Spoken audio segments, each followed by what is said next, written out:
राधे राधे बच्चों, क्या हाल चाल है आप सभी के। तो मस्त होंगे सभी लोग। आज की जो हमारी क्लास होगी एक इंपॉर्टेंट क्लास है वेव ऑप्टिक्स की, बहुत इंपॉर्टेंट टॉपिक डिफ्रैक्शन की।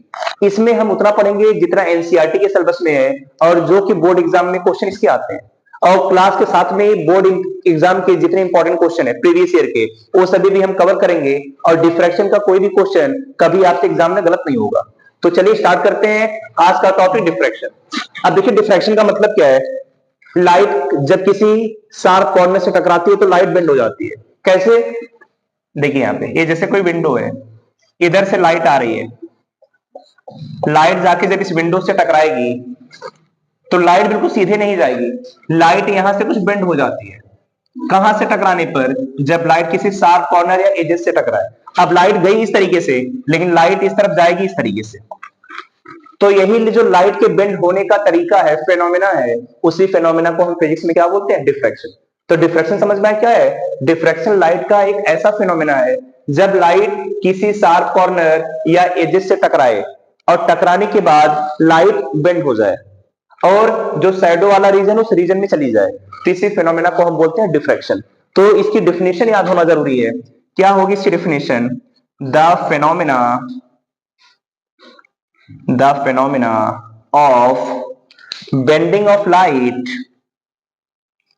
the phenomena of bending of light around the sharp corners, ध्यान रखिएगा, around the sharp corners of an opaque obstacles, याद रखना है, of an opaque obstacles and enter into the geometrical shadow is called diffraction of light। इसी phenomena को हम क्या बोलेंगे? डिफ्रैक्शन। तो डिफ्रैक्शन का मतलब बच्चों क्या है? The phenomena of bending of light around the sharp corners. तो लाइट के बेंड होने का फेनोमेना कहां से? शार्प कॉर्नर से। Of an opaque obstacle, opaque का मतलब जिसके आर पार ना देख पाए, ट्रांसपेरेंट ना हो। And enter into the geometrical shadow, और जो उसका शैडो वाला रीजन है, देखिए लाइट ऐसे सीधे जाती तो ऊपर शैडो बनती। अब उस शैडो रीजन में जो लाइट के जाने का फेनोमेना है उसी को बोलते हैं डिफ्रैक्शन ऑफ लाइट। याद हो जाएगा। अब डिफ्रैक्शन ऑफ लाइट में किस फिक्स होती है? देखिए डिफ्रैक्शन ऑफ लाइट, जैसे हम YDAC में S1 और S2 दो स्लिट यूज करते थे, इसमें हमारे पास कोई एक ओपेक ऑब्स्टेकल है, एक ऐसा होना चाहिए ओपेक, इसमें हमने को होल कर दिया। अब लाइट जब यहां से आई यहां से पास करेगी, सामने हम लगा देते हैं स्क्रीन। तो लाइट यहां से अगर जो सेंटर पे जाएगी, यहां तो सीधी चली जाएगी, लेकिन जब यहां से आएगी टकरा के, तो यही जो लाइट के बेंड होने का फिनोमिना है, इसी बेंडिंग के फिनोमिना को हम बोलते हैं डिफ्रैक्शन। अब एक चीज आपको हमेशा याद रखना है डिफ्रैक्शन में, कि सेंटर पे हमेशा ब्राइट बनेगा, क्योंकि जो लाइट यहां से जाएगी और जो यहां से जाएगी शार्प कॉर्नर से टकराने के बाद, दोनों का फेज डिफरेंस या रास्ते का डिफरेंस, देखिए रास्ते का डिफरेंस तो कितना आ जाएगा? 0। और रास्ते का डिफरेंस 0 बने तो यहां पर फिक्स है, हमेशा बनेगा सेंट्रल मैक्सिमा। तो डिफ्रैक्शन में याद रखना है, सेंटर पर हमेशा क्या बनेगा? Central maxima. इसके बाद ब्राइट होगा, डार्क होगा, इस तरीके से। एक चीज और ध्यान रखना है कि सेंट्रल मैक्सिमा से जैसे जैसे हम ऊपर जाएंगे तो और भी जितने ब्राइट फ्रिंजेस होंगी उनकी इंटेंसिटी कम होगी। तो इसमें एक चीज और याद रखते हैं सभी, intensity of bright fringes decreases, जबकि YDAC में सेम होता था, इसमें इंटेंसिटी क्या हो जाएगी? कम हो जाएगी, और सेंटर पे क्या बनेगा? ब्राइट। अब कहां कहां पे ब्राइट बनेगा, डार्क बनेगा, उसके बारे में सीखते हैं। फॉर्मूले आपको डिराइव नहीं करने हैं, यहां पर इसका डेरिवेशन एनसीईआरटी के सिलेबस में नहीं है, बस फॉर्मूले हमें पढ़ने हैं। तो ये बात जल्दी से नोट करिए, फिर आते हैं सभी।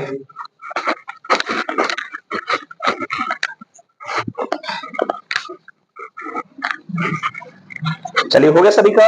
अब स्टार्ट करते हैं सभी। Location of bright and dark fringes, कि कहां कहां पे ब्राइट बनेगा और डार्क बनेगा। तो देखिए तरीका क्या है ब्राइट और डार्क देखने का। जैसे ये हमारे पास बीच की डिस्टेंस है, दोनों की बीच की डिस्टेंस हमेशा ए लेते हैं। सामने हमें रखी कि स्क्रीन, स्क्रीन से यहां तक की डिस्टेंस हम लेते हैं कैपिटल D। अब जो भी लाइट आ रही है जब यहां सेंटर पे जाकर टकराएगी तो बीच में भी पढ़ा कि क्या बनेगा, सेंट्रल ब्राइट। अब इसके ऊपर किसी और पॉइंट पर अगर लाइट जाके टकराए, मान लिया पॉइंट पी है, तो दोनों से लाइट को जाना पड़ेगा। क्या इस बार ये वाली डिस्टेंस यहां से यहां तक और यहां से यहां तक क्या डिस्टेंस सेम है? इस बार तो डिस्टेंस अलग अलग दिख रही है, नीचे वाले में सेम था। तो सबसे पहले क्या ड्रॉ करेंगे, परपेंडिकुलर, फिर ये दोनों रास्ते बराबर आ जाएंगे। अब ये दोनों अगर बराबर है, मतलब इसके बीच का पाथ डिफरेंस यहाँ पे जो है कितना आएगा, डेल्टा एक्स, और यहां से यहां तक दोनों डिस्टेंस बराबर हो गई।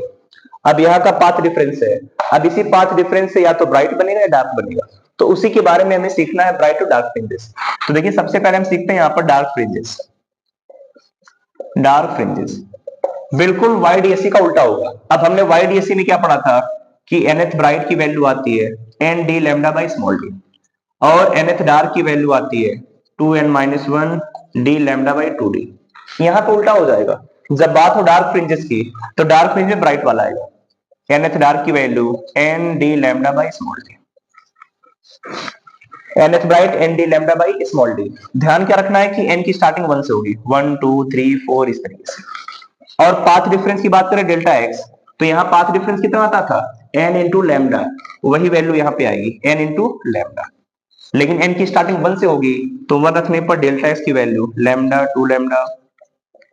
देखिए अगर n को 1 रखें तो लैम्डा, 2 रखने पे 2 लैम्डा, 3 रखने पर 3 लैम्डा, इस तरीके से। तो कभी अब डिफ्रैक्शन में अगर पाथ डिफरेंस हो लैम्डा का, 2 लैम्डा 3 लैम्डा 4 लैम्डा, तो याद रखिए हमेशा फ्रिंज कैसी बन जाएगी, डार्क फ्रिंज। दूसरी कंडीशन आती है ब्राइट फ्रिंजेस की, ब्राइट फ्रिंजेस। तो ब्राइट फ्रिंज का क्या तरीका होगा, वाई nth ब्राइट। अब इसमें क्या था, डार्क के लिए 2n-1, यहां थोड़ा सा अलग होगा, 2n-1 ना होकर +1 D lambda by 2d। n की वैल्यू 1 2 3 4 इस तरीके से स्टार्ट होगी, और पाथ डिफरेंस डेल्टा एक्स की वैल्यू 2n+1 लैम्डा बाई। अब अगर n की वैल्यू 1 रखें, तो डेल्टा एक्स की value 3 lambda by 2, 5 lambda by 2, 7 lambda by 2 इस तरीके से। तो एक चीज इसमें देखा, इसमें कभी लैम्डा बाई 2 नहीं आता। लैम्डा बाई 2 ना आने का मतलब है सेंटर पे तो ब्राइट बन रहा है लैम्डा तक, इधर भी लैम्डा तक, लैम्डा बाई 2 आएगा नहीं। फिर उसके बाद सीधे स्टार्टिंग किससे होगी, पहले 0 लैम्डा फिर 3 लैम्डा बाई 2, याद हो जाएगा। अब अगर एक तरीके आपको पता है, इसी का यूज करके हमें सीखना है फ्रिंज विड्थ के बारे में, कि फ्रिंज विड्थ क्या होती है, एंगुलर फ्रिंज विड्थ क्या होती है, और सबसे इंपॉर्टेंट इसका ग्राफ। तो एक बार इसे जल्दी नोट करिए, फिर ग्राफ बनाते हैं। तो नोट हो गया सभी का। अभी जो ग्राफ है तो बोर्ड एग्जाम में आता ही ग्राफ है। देखिए ग्राफ क्या है, ग्राफ में बनाना है graph between intensity and path difference delta x. तो ग्राफ हमें देखना है इंटेंसिटी और पाथ डिफरेंस डेल्टा एक्स के बीच का। तो देखिए ग्राफ कैसे बनेगा,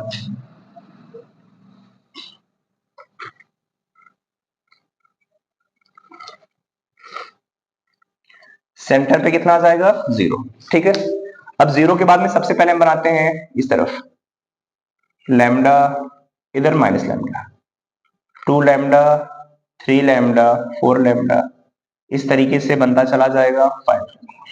इस तरफ -2 लैम्डा -3 लैम्डा -4 लैम्डा बना लिया। अब इसमें लैम्डा बाई 2 तो आएगा नहीं, तो इधर कितना बनेगा, 3 lambda by 2, 5 lambda by 2, 7 lambda by 2, 9 lambda by 2, इधर माइनस का 3 लैम्डा बाई 2, माइनस का 5 लैम्डा बाई 2, माइनस का 7 लैम्डा बाई 2, इस तरीके से बनता चला जाएगा।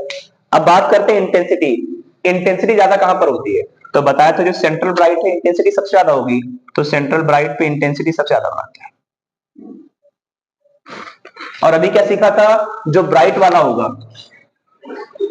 ब्राइट की वैल्यू यही तो आती है, डेल्टा एक्स की वैल्यू 3 लैम्डा बाई 2, इधर ब्राइट वाले के लिए 3 लैम्डा बाई 2, कोऑर्डिनेट चेंज हो जाते हैं।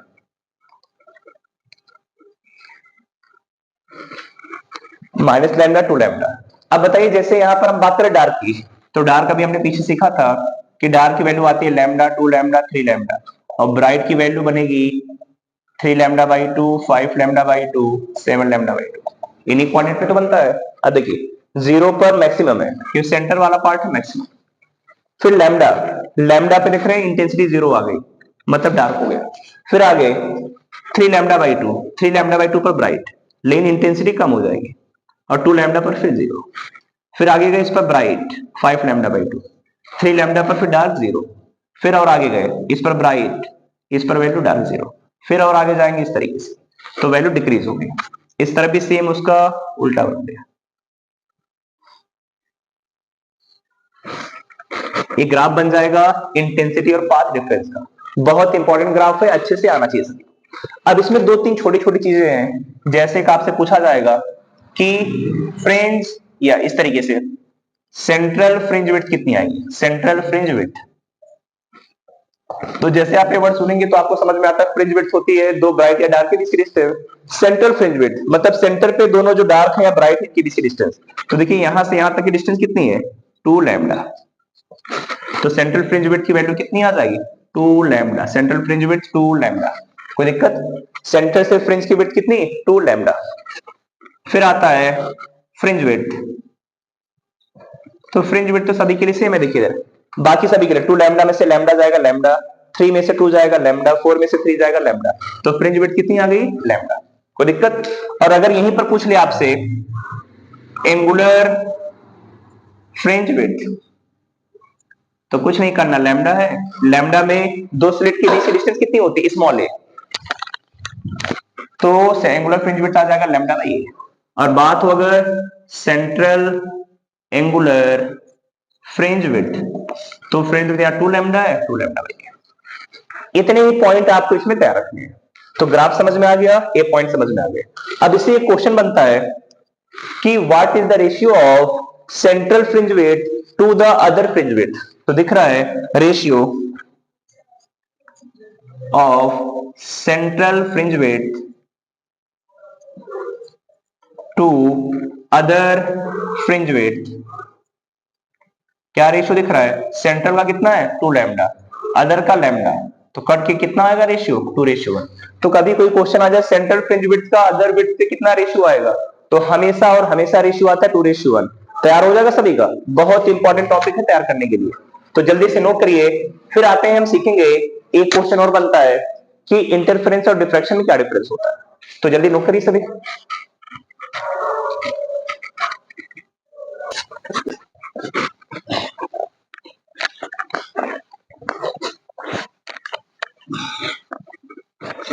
तो चलिए बेरिंग डालते हैं सभी लोग कि सेंट्रल फ्रिंज विड्थ ये सब तो आपने सीख ही लिया। अब हमें स्टार्ट करना है difference between interference and diffraction, दोनों में क्या क्या डिफरेंस होता है। बहुत इंपॉर्टेंट है, एग्जाम में पूछा हुआ क्वेश्चन कि इंटरफेरेंस और डिफ्रैक्शन में क्या डिफरेंस है। तो एक तरफ हम कॉलम बनाएंगे सभी इंटरफेरेंस, और दूसरी तरफ कॉलम बनाइए डिफ्रैक्शन। अब क्या क्या आपने पढ़ा, उन डिफरेंसेस को नोट करना है। तो देखिए सबसे पहली चीज, इंटरफेरेंस के लिए सोर्स कैसा होना चाहिए, पढ़ा था कोहेरेंट सोर्स। डिफ्रैक्शन में कोई जरूरत नहीं होती, तो इसमें coherent source required, coherent source जरूरी है। डिफ्रैक्शन में coherent source not required, coherent source की कोई जरूरत नहीं होती। अगर है तो ठीक है, नहीं है तो कोई बात नहीं। सेकंड डिफरेंस, और क्या डिफरेंस आपको पता है कि इंटरफेरेंस में फ्रिंज विड्थ सेम आती है, all fringe width are same, सबकी सब फ्रिंज विड्थ क्या आती है, सेम। जबकि डिफ्रैक्शन में ऐसा तो नहीं है, डिफ्रैक्शन में central bright fringe width is maximum, कितना होता है 2 lambda, comparison to other fringe width, other fringe width. तो अदर फ्रिंज विड्थ के कंपैरिजन में सेंट्रल वाली की वैल्यू ज्यादा होती है, किस फिनोमिना में, डिफ्रैक्शन।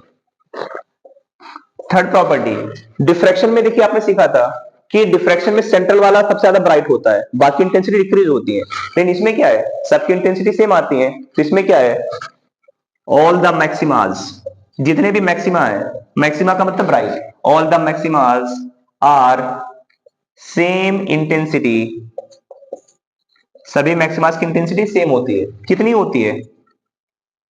4i। लेकिन इसमें तो ऐसा नहीं है, इसमें क्या है? The intensity of maximas are decreasing continuously. तो कंटिन्यूअसली इंटेंसिटी कम हो जाती है, देखा था ना ग्राफ में, पहले ऊपर सबसे पीक, फिर ड्रॉ ड्रॉ ड्रॉ। इसमें क्या बनता था? इस तरीके से सबकी इंटेंसिटी सेम, इस तरीके से। इसमें क्या होता था? इंटेंसिटी ऐसे नहीं बनती थी, सेंटर पे सबसे ज्यादा, फिर वैल्यू कम कम, इस तरीके से डिक्रीज, इधर भी सेम इस तरीके से डिक्रीज। फोर्थ डिफरेंस क्या है? सोचिए क्या डिफरेंस होगा फोर्थ। तो हम ऐसा सोच सकते हैं कि इंटरफ्रेंस में दो स्लिट्स होती थी, तो दो सोर्स की जरूरत पड़ती थी, जबकि डिफ्रैक्शन में एक सिंगल सोर्स से काम हो जाता है। तो इसमें क्या होगा? Two sources S1 and S2 are required, या हमें दो स्लिट की जरूरत पड़ती है, दो स्लिट्स की। इसमें क्या था? Diffraction occurs from a single slit. किससे हो जाता है? सिंगल स्लिट से। और लास्ट डिफरेंस और पांचवा डिफरेंस क्या बन सकता है? इनके ब्राइट और डार्क फ्रिंजेस की लोकेशन में बात करें, path difference delta x, interference में तो एन लैम्डा बनता था, जिससे इसकी वैल्यू कितनी आती थी? डेल्टा एक्स की वैल्यू 0 लैम्डा 2 लैम्डा 3 लैम्डा, इस तरीके से। डार्क फ्रिंजेस कहां पे बनती थी? डेल्टा एक्स, ए था ब्राइट के लिए, डार्क डेल्टा डी लिख देना, यहां डेल्टा एक्स डी। डार्क के लिए क्या होता था? 2n-1 D lambda by 2d। अब एन की स्टार्टिंग 1 से करें, delta X lambda 2n-1 lambda by 2, N की वैल्यू 1 रखें तो lambda by 2, 3 lambda by 2, 5 lambda by 2, 7 lambda by 2। अगर इस फॉर्म में आ रहे हैं तो बदलेंगे डार्क फ्रिंजेस। फिर बात करते हैं यहां पे उल्टा हो जाएगा, डेल्टा एक्स डार्क, ब्राइट यहां पे डार्क आएगा एन लैम्डा, लेकिन एन की स्टार्टिंग कहां से होगी? 1 2 3 से, इस तरीके से। तो डेल्टा एक्स डार्क यहां का बनेगा लैम्डा 2 लैम्डा 3 लैम्डा, इस तरीके से। और डेल्टा एक्स बी की बात करें ब्राइट, तो ब्राइट की लोकेशन क्या आती थी? 2n+1 lambda by 2। तो डेल्टा एक्स डार्क की वैल्यू कितनी आ जाएगी? 1 रखने पर 3 lambda by 2, 5 lambda by 2, 7 lambda by 2, इस तरीके से बन जाएगा। तो इतने डिफरेंसेस हैं जो आपको मस्ट है प्रिपेयर करना। अगर इतना आपने प्रिपेयर कर लिया तो बोर्ड में गारंटी है कोई भी क्वेश्चन आपका डिफ्रैक्शन का नहीं छूटेगा। सब के सब क्वेश्चन जो बनते हैं हमने आपको करा दिए। तो मिलेंगे सभी से अगली वीडियो में, तब तक के लिए मजे से देखते रहिए। Bye bye.